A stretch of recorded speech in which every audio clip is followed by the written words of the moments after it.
রাম নারায়ণ রাম।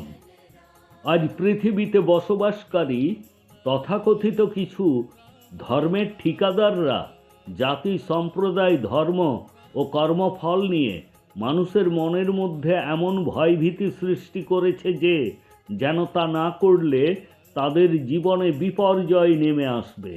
সারা বিশ্ব আজ এই ভয়ের পরিবেশে বাঁচতে বাধ্য হচ্ছে, কারণ এই ব্যাপারটা মানুষের মনে গেঁথে গেছে যে আমরা যদি ধর্মস্থলে গিয়ে এই সব কাজ না করি তাহলে আমাদের কিছু না কিছু অঘটন ঘটবে। তাই এখন সময় এসেছে সত্য সম্পর্কে মানুষকে সচেতন করার। সবচেয়ে বড় সত্য হলো আমরা আজ যা কিছু পেয়েছি বা আমাদের যা কিছু আছে তা সবই মহাকাশ ও প্রকৃতির দান। তাই মানুষের তৈরি করা কথা নিয়ে ভয় পাওয়ার কোনো প্রয়োজন নেই। যা দরকার তা হলো আত্মদর্শন করা, নিজের বিবেকের কথা শোনা, নিজের বিবেকের আনুগত্য করা। মানুষের আচার আচরণ ব্যবহার হলো সবচেয়ে বড় সম্পদ। এগুলি একে অপরকে বন্ধু এবং শত্রু করে তোলে, নিজেদের মধ্যে বৈষম্য তৈরি করে, একে অপরকে আলাদা করে। মহাকাশ ও প্রকৃতি থেকে আমাদের শিক্ষা নিতে হবে। সূর্য কখনো বলে না আমি আমার আলো এই জাতিকে দেব না বা ওই ধর্মের মানুষকে দেব না। মহাকাশ কখনো বলে না কাউকে জীবন দেব না। গ্রহ, নক্ষত্র, তারারা কখনোই বলে না যে আমরা আমাদের শক্তি দেব না। শুধুমাত্র মানুষই এই ধরনের আচার আচরণ করে। আমাদের সকলের উচিত সূর্য, মহাকাশ ও সমস্ত গ্রহ নক্ষত্রকে আমাদের আদর্শ মনে করে তাদের মতো আচার আচরণ করা, যাতে করে পৃথিবীতে বসবাসকারী মানুষের মধ্যে ভালোবাসা ও ঐক্যের অনুভূতি জাগ্রত হয়। আজকের স্বার্থপর যুগে কেউ কারোর নয়। যদি একজন ব্যক্তি অপরকে সাহায্য করেন তবে সে অবিলম্বে সাহায্যকারীর প্রতি কৃতজ্ঞতা প্রকাশ করতে শুরু করেন। আবার কেউ কাউকে কিছু দিলে সাথে সাথে তা ফেরত চান। এইসব করতে মানুষ একবারও জানতে চান না সত্যি সত্যি তার নিজের কিছু আছে কি না। সাথে করে তিনি কি নিয়ে এসেছেন তাও ভাবেন না। তিনি যা কিছু পেয়েছেন তা এসেছে মহাকাশ ও প্রকৃতি থেকে। তার নিজের কি আছে যে তিনি ফেরত চান বা কারো প্রতি অনুগ্রহ দেখান? প্রকৃতি নিজেই আমাদের সব কিছু দিয়েছে। প্রকৃতি কি বিনিময়ে কিছু চায়?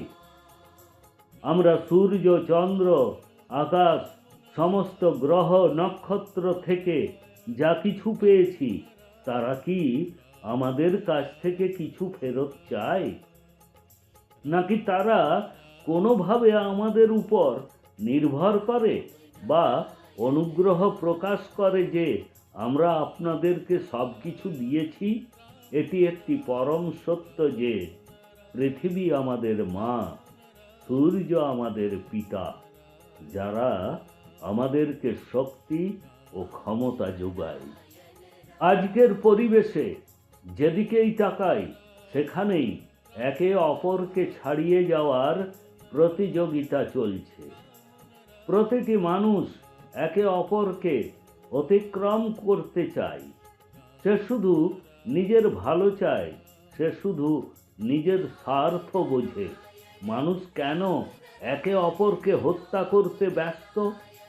সর্বোপরি এটা কেউ ভাবে না কিভাবে আমাদের দেশের উন্নতি হবে। সবাই একে অপরের পা টানতে ব্যস্ত।